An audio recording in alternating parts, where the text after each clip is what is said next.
Bonjour tout le monde, ici Catherine Brisebois. Bienvenue sur une nouvelle émission du Projet Love.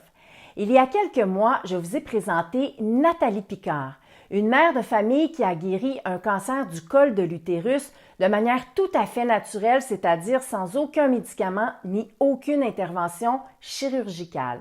L'entrevue a suscité beaucoup d'intérêt et vous avez été tellement nombreux à être inspirés par son témoignage que j'ai décidé de me rasseoir avec Nathalie pour enregistrer une deuxième conversation. Dans cette nouvelle entrevue, Nathalie nous partage ses trucs personnels et les rituels qu'elle pratique chaque jour pour maintenir une santé optimale. Et comme toujours, elle nous livre un témoignage inspirant, authentique, rempli de bonté et d'amour. Alors oui, c'est possible de guérir le cancer naturellement. Deuxième partie. En rebonjour, Nathalie Picard. Bonjour! C'est le fun, on est ici pour la deuxième partie de l'entrevue. On s'est parlé au printemps. Tu nous as expliqué comment tu avais guéri de façon naturelle ton cancer. Et d'ailleurs, l'entrevue a inspiré énormément de monde. Alors, merci. Ça fait plaisir. Et aujourd'hui, j'ai envie qu'on aille plus loin et qu'on parle de manière très concrète. Comment tu fais pour maintenir en fait ta santé depuis que tu as eu cancer? Mais d'abord, je pense qu'on va rappeler à tout le monde qu'on n'est pas ici pour poser des diagnostics. On n'est pas ici pour dénigrer le système de santé, mais tu es vraiment ici pour partager, dans le fond, ce que je comprends, des outils qui peuvent inspirer des gens, c'est ça? Oui. Je veux vraiment partager, inspirer, puis moi, je travaille beaucoup au niveau de mon énergie. Donc, est-ce que c'est ça? Tu aimerais que je partage au quotidien ou plus pendant ma guérison? Mais on pourrait peut-être commencer avec comment tu as pris conscience de ça pendant ta guérison. Oui. Et ceux qui n'ont pas vu l'entrevue, la première partie pourront regarder l'entrevue. Puis maintenant, une fois que tu as guéri, comment tu fais pour maintenir ton état de santé qui est parfait finalement? Parfait. Pendant ma guérison, ce que je me suis rendu compte, c'est que on n'est pas seulement qu'un corps physique, mais on est surtout énergie. Puis, donc, j'ai décidé vraiment de travailler au niveau énergétique, d'augmenter mon taux vibratoire. Puis ça, il y a vraiment différentes façons pour augmenter notre taux vibratoire. Différentes choses que j'ai expérimentées, puis il y en a sûrement plein d'autres. Donc, c'est vraiment ça qui a aidé à ma guérison. Quand on élève notre taux vibratoire, on élimine des résistances dans notre corps, que ce soit des blessures, que ce soit des émotions enfouies, que ce soit des toxines qu'on a aussi accumulées au courant de notre vie. Donc, augmenter notre taux vibratoire, ça peut se faire de simplement, par exemple, d'être dans le moment présent, d'être connecté à la nature, de marcher nu-pieds, d'aller sur le bord d'une rivière, parce que les rivières ont vraiment un taux vibratoire élevé. Puis c'est un endroit où il y a beaucoup d'ions négatifs. Ça alcalinise notre corps. Augmenter notre taux vibratoire, ça peut être aussi en faisant des exercices énergétiques de Qigong, avoir une pratique de Qigong, de Nigong ou de Kundalini Yoga, par exemple. Une pratique quotidienne. Ça peut être aussi de boire des jus fraîchement pressés, manger des fruits, légumes frais. Une autre façon d'augmenter notre taux vibratoire, ça peut être d'être dans la joie, de rire, d'avoir du plaisir, d'avoir un cœur d'enfant, d'écouter des films drôles. Il y a tellement de façons d'augmenter notre taux vibratoire. Mais quelqu'un qui ne connaît pas ça du tout, comment Oui. est-ce que tu pourrais expliquer c'est quoi un taux vibratoire de façon la plus simple possible? OK.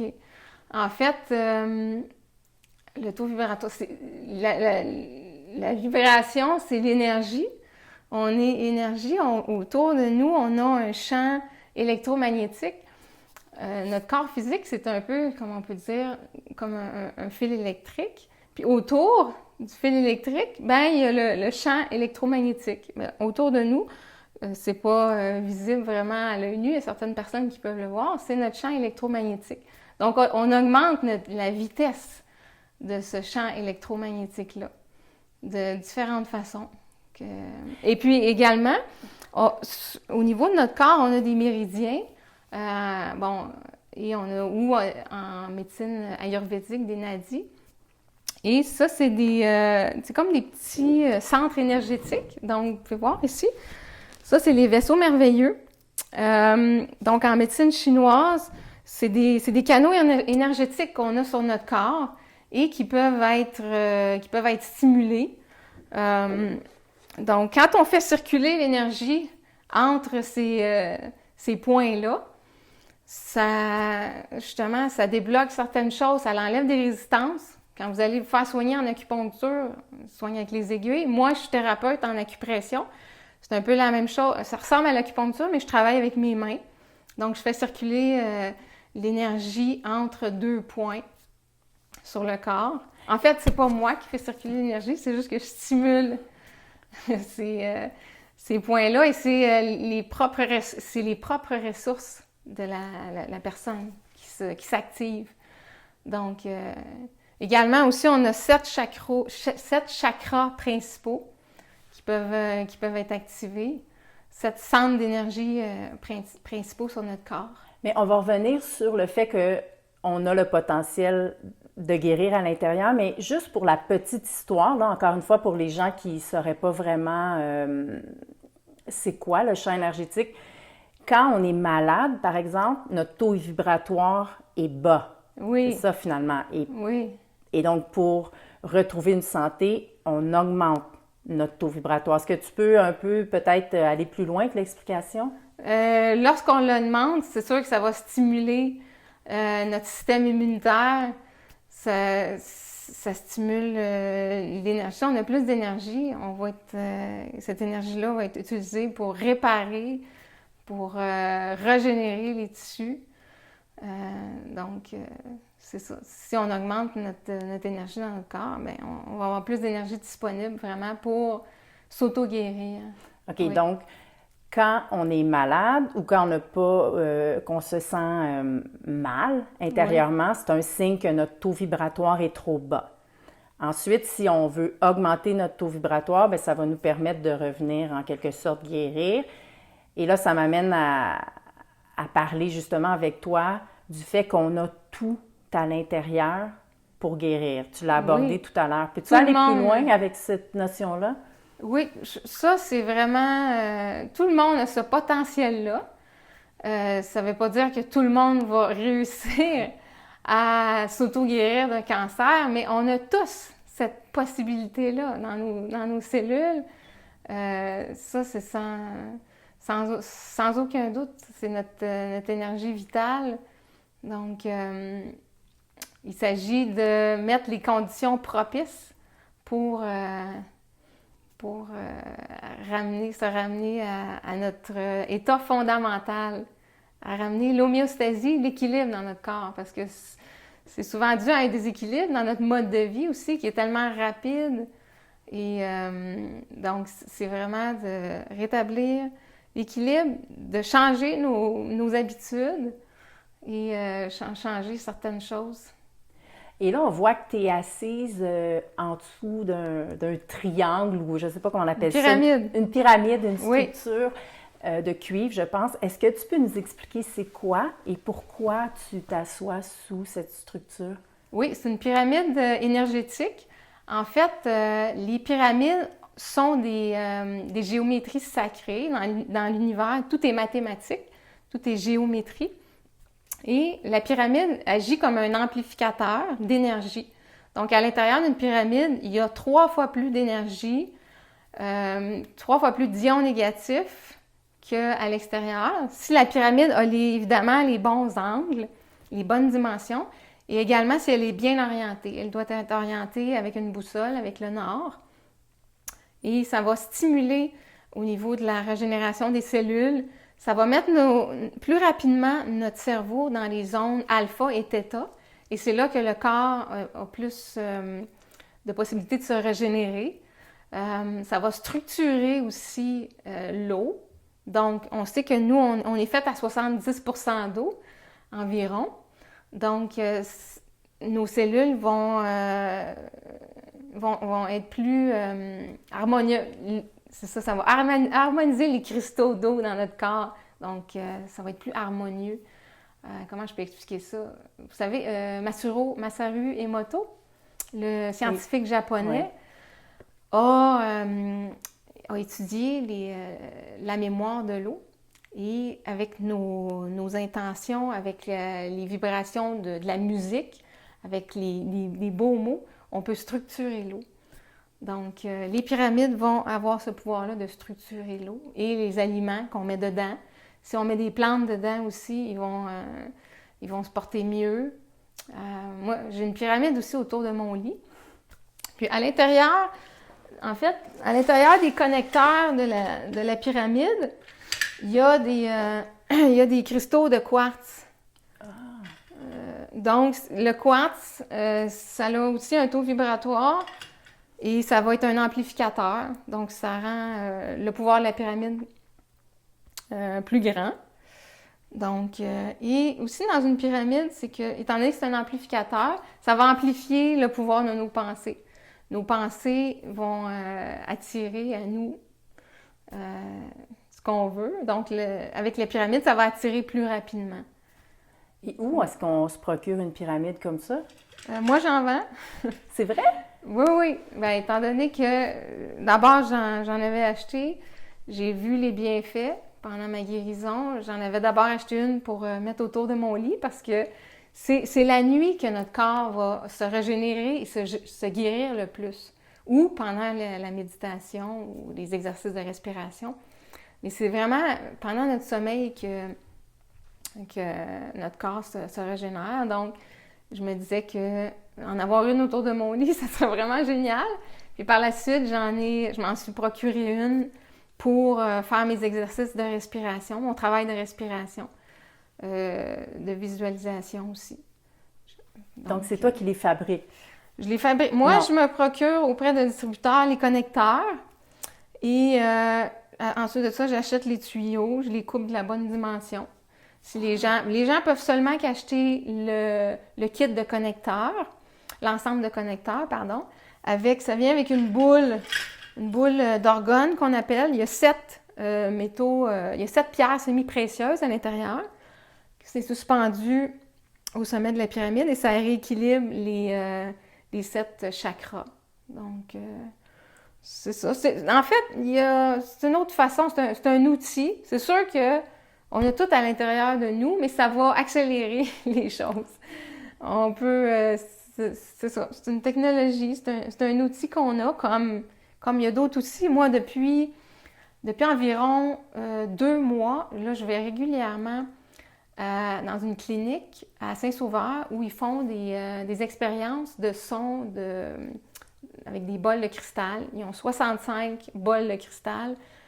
Puis c'est un autre outil qu'on a parce que les vibrations des bols de cristal sont très, très pures et ça défait. Ce que je sens, c'est que ça défait des résistances dans mon corps. Ça nous permet d'aller plus loin, plus rapidement. Donc, il y a différentes choses qu'on peut faire. Oui, justement, ça m'amène à parler d'un autre point que j'aimerais que tu développes, celui de la responsabilisation. Et là, je le dis d'une manière remplie de compassion. Oui. On peut s'asseoir sous un triangle comme ça, mais si on s'assoit passivement, qu'on ne prend pas conscience de ses pensées, qu'on laisse n'importe quoi, n'importe qui nous envahir, on ne guérira pas plus. Non. Alors, c'est quoi... Jusqu'à quel point est-ce que c'est important de se responsabiliser, prendre vraiment le contrôle de sa vie? Comment tu pourrais un peu développer cette idée-là? Oui, je comprends ce que tu veux dire. Tout part de soi, tout part de la partie la plus importante de notre corps, le cerveau, notre intention. Donc, que ce soit n'importe quoi, se connecter à la terre, la pyramide, aller dans une forêt, c'est vraiment l'intention qu'on y met, ça va orienter tout notre corps, ça l'envoie le message à nos cellules, vraiment. Donc, tout part de notre cerveau, de nos pensées, des émotions aussi qu'on choisit de se laisser envahir par ou de non, de ne pas embarquer là-dedans. On a quand même le pouvoir, c'est ça, un grand pouvoir avec notre cerveau. Puis souvent, les gens ne sont pas conscients de ça. Oui, ouais, c'est ça. Quand je parle de responsabilisation, des fois, ça fait frémir les gens, ça fait peur. C'est pas un mot qu'on aime, mais c'est dans le sens, comme tu le dis, que on a le pouvoir de choisir nos pensées, qu'est-ce qu'on met dans notre bouche, qu'est-ce qui sort de notre bouche. Et ce pouvoir-là... Le pouvoir de s'auto-corriger aussi. Ouais. Moi, plus ça va, plus je suis pas parfaite. Et je m'observe, puis j'essaie de m'auto-corriger. Tu sais, j'essaie de rester dans le moment présent. Quand je vois que je me laisse envahir par des pensées que, ah non, ça me tente pas de vibrer à cette fréquence-là, ben je les laisse aller. Puis ça veut pas dire aussi que j'ai jamais d'émotions négatives. Les émotions, des fois, oui, j'ai envie de la tristesse ou j'ai envie des fois de la colère ou des peurs, mais justement, je les vis, je les accepte, je les accueille. Puis après ça, je les laisse aller. Je les garde pas enfouis en dedans de moi. Puis c'est ce que j'essaie d'enseigner aussi à mes enfants. Puis j'enseigne aussi dans les écoles. Aux enfants à l'école, c'est que oui, on a le droit de vivre nos émotions, puis il faut les vivre. Puis il faut se donner de la place pour ça aussi.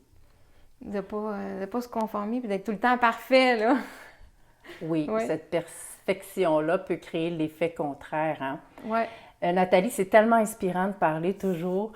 C'est sûr que là, t'es plusieurs mois, on se parle maintenant, mais ça fait plusieurs mois que tu as guéri ton cancer. Donc, tu as quand même tout un long parcours derrière toi. Oui. Qu'est-ce que tu pourrais dire à des gens qui t'écoutent en ce moment, puis ils pourraient se dire, moi, je suis débordée, j'ai 2 enfants, ma vie, c'est le chaos total, je veux arriver à faire ce que Nathalie fait. C'est quoi le premier conseil ou la première chose que tu pourrais leur dire pourrais les encourager, tu sais, de commencer? Oui, bien, en fait, je veux pas qu'ils disent, je veux arriver à faire ce que Nathalie fait. Je veux qu'ils se connectent à eux-mêmes, puis à leurs propres besoins, puis ce qui leur parle. Parce que, oui, moi, je donne des consultations en santé, mais je dis pas aux gens quoi faire. Je donne pas de diagnostic. Je vais les informer de ce que j'ai appris. Je vais leur partager mon expérience. Je vais les écouter aussi, essayer de voir c'est quoi leurs besoins. Mais je veux vraiment qu'ils se connectent à leur essence, puis à leurs besoins, puis qu'ils savent qu'est-ce qu'ils ont besoin de changer dans leur vie. Des fois, ça prend peut-être un peu de se retrouver seul pour faire taire tout le brouhaha autour, puis de vraiment se reconnecter à soi. Mais on est le meilleur médecin pour soi-même. On se connaît depuis... On est la personne qui se connaît le plus. Et puis, des fois, il faut être capable de se regarder dans le miroir, là. C'est pas toujours facile. Mais, et puis... Il faut commencer avec une chose. Il ne faut pas essayer de s'en mettre trop puis essayer de tout faire. Mais je pense que vraiment, le plus important, c'est persévérance et discipline. Discipline, moi, ça a été la clé pour me guérir puis pour continuer mon évolution. Persévérance et discipline. Que ce soit de choisir une chose qu'on fait, on se donne ce temps-là à chaque jour. C'est de se donner de l'amour aussi, se choisir. Que là, c'est même si on a des enfants, même si on a un conjoint, de ne pas se sentir coupable, parce qu'après ça, on va avoir plus d'énergie pour donner de l'amour aux autres, puis d'être disponible, d'avoir du temps de qualité pour les autres. Donc, puis cette chose-là, peut-être qu'à un moment donné, ça va se transformer, puis on change, on évolue, on apprend d'autres choses. Et puis là, ça va changer pour quelque chose d'autre. Puis on va avoir plus d'énergie, on va avoir besoin de moins dormir. Moi, j'ai besoin de beaucoup moins d'heures de sommeil maintenant. J'ai besoin de beaucoup moins d'heures de repos parce que mon énergie est de mieux en mieux. J'ai besoin de moins manger. Fait que ça veut dire que j'ai plus de temps. J'ai plus de temps disponible, plus de temps pour mes projets, plus de temps pour mes enfants. Donc, c'est de commencer tranquillement. Puis de persévérer. Discipline. Un autre mot avec responsabilisation qui fait frémir certaines personnes, hein, des fois, parce que des fois, ce mot-là, discipline, on a tendance à penser rigueur ou... mais je pense que c'est pas ça, vraiment. La discipline, pour toi, c'est Non. quoi? La discipline, c'est de se choisir puis de s'engager. De ne pas avoir peur de s'engager. De s'engager puis de se dire, regarde, moi, je me choisis, puis je choisis d'investir du temps pour moi. Je choisis d'investir dans mon énergie, dans ma santé, dans mon bien-être. C'est ça la discipline. Puis si une journée, ça arrive que tu le fais pas, de ne pas culpabiliser parce que là, ça sera vraiment pas bon. C'est vraiment pas une bonne émotion. C'est pas une religion non plus. Faut pas capoter. C'est de le faire le cœur léger, de faire quelque chose avec lequel on se sent bien. Moi, je fais du Nigogne, pas à tous les jours, mais je dirais au moins facilement 5 fois par semaine sur le bord de la rivière. En fait, dans la rivière, sur une roche à Val-David, parce que les rivières ont un taux vibratoire très élevé, où il y a des cascades. L'eau se cogne sur les roches et il y a des ions négatifs, des électrons libres. Donc, c'est un taux vibratoire élevé. Donc, pour moi, quand je vais là, je me sens bien, je fais mes exercices, ça me donne de l'énergie, je me sens heureuse. Et puis, c'est pas une corvée pour moi. Ouais. Même, je suis allée l'autre fois, puis il pleuvait, c'était magnifique. J'étais heureuse. Ouais. Fait que c'est ça. C'est le faire, c'est de choisir quelque chose qui nous rend le cœur léger. Quand je vais au bol de cristal, c'est vraiment magnifique. Ça m'amène beaucoup de joie, beaucoup de bien-être. Ouais. Mais là, tu dis des choses tellement inspirantes. Ce que j'entends puis ce que je retiens, c'est premièrement apprendre à se connaître. Ouais. Ensuite, prendre l'engagement, choisir consciemment et prendre cet engagement-là de dire je vais prendre ce temps-là pour moi. Ouais. Et choisir ce qui nous fait vibrer. Pas essayer d'imiter quelqu'un d'autre, mais vraiment de choisir qu'est-ce que moi j'aime. Oui. Moi, ça me fait vibrer de faire du swing une fois par semaine. Et t'es bonne, je t'ai vu danser. J'adore ça, tu sais, j'ai du fun. Et puis, ça a fait partie de mon processus d'auto-guérison. Il y a des fois, c'était difficile, j'avais de la misère à finir le cours tellement que j'avais de la douleur, mais j'en parlais pas. Mais j'étais dans la joie, puis ça me faisait vibrer. Puis je continue parce que c'est ça, faut vraiment choisir qu'est-ce qui nous fait vibrer. Ouais, et pas essayer d'imiter quelqu'un d'autre. Non. Et même si on ne veut pas t'imiter, Nathalie, parce qu'on comprend qu'il faut choisir notre propre et trouver notre propre chemin, est-ce que tu peux nous donner une petite idée d'une journée type dans la vie de Nathalie, juste pour nous donner de l'inspiration? Ça ressemble à quoi? Est-ce qu'il y a des rituels que tu fais chaque jour ou qu'est-ce que tu fais dans une journée type? Bien, le matin, lorsque je me lève, premièrement, dans mon lit, moi, je crée ma journée. Donc, je visualise, ça c'est en me levant, je visualise qu'est-ce que je veux dans ma journée. Parce que avec nos pensées, on attire vraiment, on crée notre réalité, en fait. Et puis, ensuite de ça, je fais des exercices de respiration. Je fais des vidéos sur YouTube, donc vous pourrez aller voir. Sur mon site, ma page Facebook Racine de vie, j'ai des vidéos, j'essaie d'en faire. Je voudrais en faire plus, mais en tout cas, petit à petit. Alors, le travail de respiration, pour moi, c'est comme mon café matinal. Ça me donne beaucoup d'énergie. Ça, je fais ça tous les matins. Et c'est le soir, au coucher de soleil, que je vais à la rivière faire mon igogne, presque quotidiennement. Mais je veux dire, il n'y a pas une journée pareille, tu sais. Mais en général, ça, c'est comme sacré dans ma journée, là. C'est vraiment important, oui. Puis, je travaille, j'ai un jardin, donc je vis vraiment dans la forêt. Lorsque je vais à mon jardin, j'essaie le plus souvent possible d'être pieds nus, de me connecter à la terre. Lorsque je travaille dans les écoles, sur l'heure du dîner, moi, je vais faire des exercices de respiration ou du Nigogne. C'est rare que je vais m'asseoir dans la salle de prof en dessous des néons, là. Je suis comme pas capable. C'est ça. Ou je vais en bas me promener je me trouve un boisé, puis parce que je fais de la suppléance, je me promène d'une école à l'autre. Et lorsque je donne des soins, je suis massothérapeute. Pendant les soins que je donne, c'est l'école aussi où j'ai appris la massothérapie et le Jinshin-Do. Bon, on a vraiment appris à être dans le moment présent. Donc, je me connecte, je suis dans le ici, maintenant. Et parce que quand on est dans le moment présent, on est plus réceptif à ce que l'autre a besoin. Je vais plus savoir qu'est-ce que le client a besoin comme soin. Je suis comme connectée à la personne à ce moment-là. Donc, c'est vraiment d'être le plus possible dans mon moment présent et non dans mon mental à me faire des scénarios puis à penser à penser à mon budget ou à l'épicerie pour mes enfants ou quoi que ce soit. D'être le plus souvent dans le moment présent. Ouais. C'est vrai que nous, on a la chance de vivre à Val-David. Tu as parlé des rivières tout à l'heure.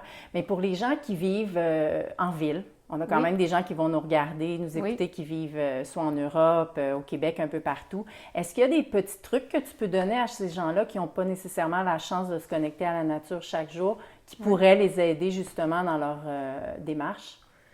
Bien, d'être dans le moment présent.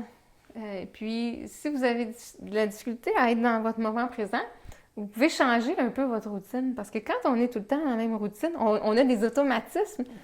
Puis, être dans le moment présent, c'est en fait d'être connecté à nos 5 sens. Hein, de notre vue, le toucher, sentir le vent sur notre peau, d'être vraiment attentionné à ce qu'on fait.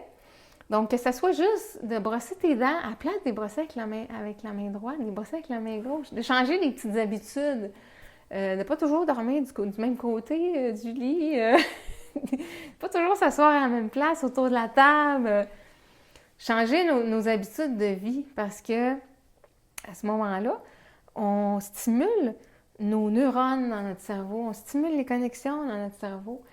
Si on fait tout le temps les mêmes choses, les mêmes automatismes dans notre vie, on ne stimule pas les connexions dans notre cerveau. Puis ça, c'est ce qui est le plus important, notre cerveau. Et c'est pour ça qu'apprendre des nouvelles choses, changer de carrière, déménager, sortir de notre zone de confort, c'est tellement bon pour l'être humain, là, pour rester jeune aussi. Hein, pour tout stimuler ces neurones-là. Donc, changer des petites habitudes. Oui, on apprendre des nouvelles choses. S'inscrire à un cours de danse. On n'a jamais fait de la danse. Comme moi, bon, j'ai appris à danser le swing, à être follow, comme on dit, là, à faire le rôle de suivre. Mais là, j'essaie d'apprendre aussi à être leader. Parce que, justement, je fais travailler mon cerveau autrement. Donc, ouais. Et puis, en ville aussi, ben, je veux dire, il y a plein d'espaces verts, là. Il y a des beaux espaces verts où on peut aller se connecter. Mais je pense que c'est ça. Ça serait un petit truc. Oui, changer nos habitudes, ça, des fois, on résiste un peu, mais d'y aller graduellement, comme tu disais, un jour à la fois, une petite chose à la fois. Et éventuellement, on remplace une habitude par une autre. Ça peut être aussi d'avoir une pyramide, parce que les pyramides, on est comme on est un peu protégé de toutes les ondes électromagnétiques, les ondes Wi-Fi, les micro-ondes. Donc, avoir une pyramide autour de notre lit, si on vit en ville, ça peut être vraiment bénéfique. Pas juste autour du lit, mais ça peut être pour méditer ou pour faire de la visualisation. Ouais. Donc... Et maintenant, on approche à la fin de l'entrevue, mais je voudrais quand même qu'on aborde de façon très générale l'alimentation. Donc, on l'a dit, on n'est pas ici pour poser des diagnostics et on est tout le monde différent. Donc, on ne parle pas de pilules magiques. Non. Mais est-ce qu'il y a des aliments qui sont bons à éviter, en quelque sorte, pour nous aider à augmenter notre taux vibratoire? Oui. Bien, premièrement, je veux juste dire que L'alimentation, oui, pour moi, c'est vraiment important dans ma vie, mais je veux démystifier des choses parce que je connais des gens qui ont guéri ou qui ont auto-guéri des cancers, puis qui mangeaient pas nécessairement comme moi. Donc, qui n'étaient pas nécessairement... Moi, j'avais une alimentation principalement crue. Des fois, je faisais cuire des légumes à la vapeur pendant mes guérisons. Mais je connais des gens que c'était pas ça. Qui ont travaillé plus au niveau énergétique, mais qui ont quand même détoxiqué leur corps. Donc, mais oui, ce qui est le plus vibratoire, qui a le plus de lumière comme aliment, c'est les fruits. C'est ce qui contient le plus de soleil, les fruits, vraiment. Et puis, même moi, au début de ma guérison, j'en mangeais pas parce que j'avais la croyance que les fruits, ça contenait beaucoup de sucre, mais c'est des sucres naturels. Et j'avais peur que on dit que le sucre, ça l'aide à la prolifération du cancer. Donc, j'avais banni ça, mais en tout cas, j'ai changé. J'ai appris des choses en cours de route. Puis, j'ai changé complètement. Donc, les fruits, pour moi, c'est ce qui vibre le plus.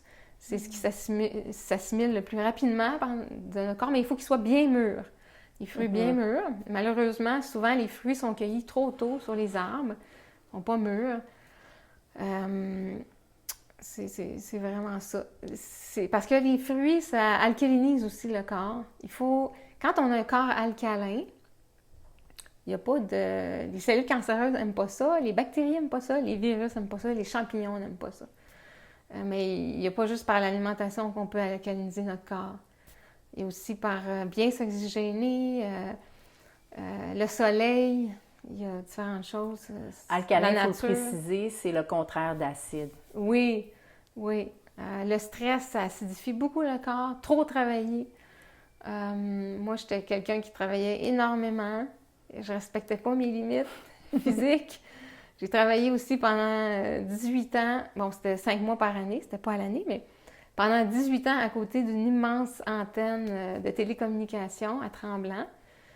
J'étais patrouilleur de ski, donc,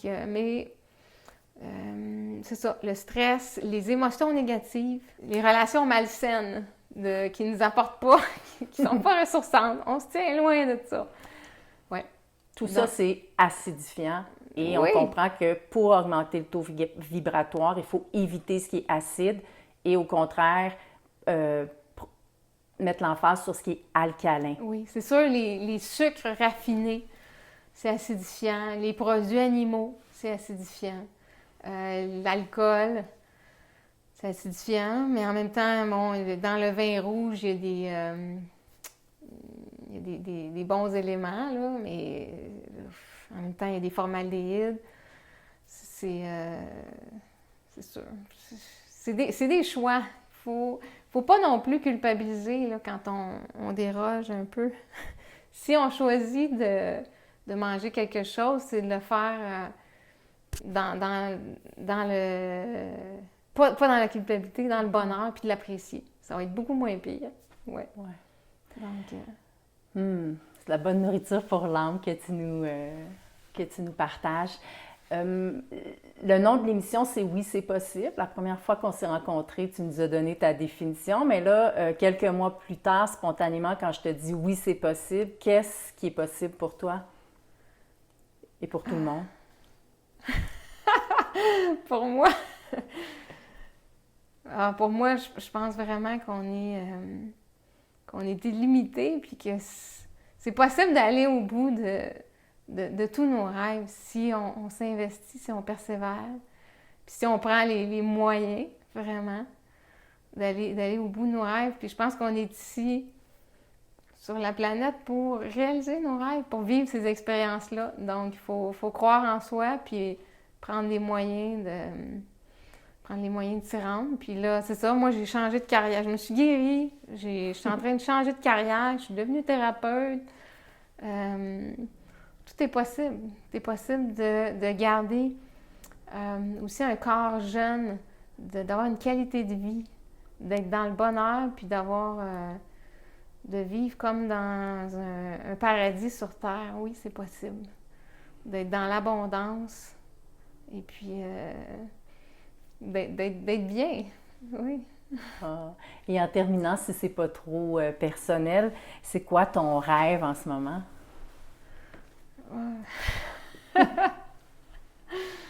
Mon rêve.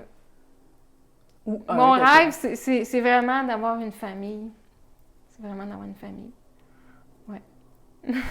Ben, j'ai déjà 2 beaux enfants, mais c'est ça. Je serais prête à en avoir d'autres, puis de vivre ça de partager ça avec quelqu'un. C'est ça. C'est ça mon rêve. Ouais. Puis aussi, que notre planète se porte mieux. Ouais. C'est vraiment ça qui me tient à cœur, que les gens, qu'il y ait moins de souffrance, qu'il y ait moins de souffrance sur notre planète, puis au niveau de l'écologie aussi de la planète. Que c'est ça. Ouais. Ça me tient à cœur. Ouais. Tellement d'amour quand tu parles. Écoute, comme l'autre fois, on va se faire un câlin, donc je viens à toi, sous la pyramide. Reste là.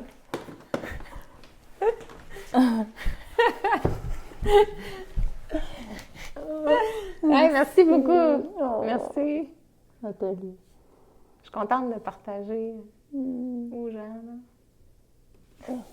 Merci. Donc, Nathalie Picard, c'est toujours un immense plaisir de te rencontrer. Notre câlin va avoir été amplifié sous la pyramide. Et on rappelle aux gens, de toute façon, je mettrai le lien, mais tu as un site Internet, tu as une page Facebook, les gens peuvent aller regarder des vidéos, s'inspirer. Merci. En terminant, là, je veux te rendre hommage encore une fois. Merci d'être une lumière aussi inspirante dans le monde. On a besoin de gens comme toi parce que oui, on est unique, mais on a chacun une lumière, hein, une empreinte particulière, puis tu es vraiment quelqu'un d'inspirant. Donc, merci énormément pour tout ce que tu nous apportes, puis je te souhaite du plus profond de mon cœur de réaliser ton rêve, d'avoir une famille, une belle famille, pleine de lumière, que tu puisses continuer à nous inspirer. Donc, bon succès à toi. Et puis, on se reparlera très bientôt. Merci beaucoup, Nathalie. Merci beaucoup.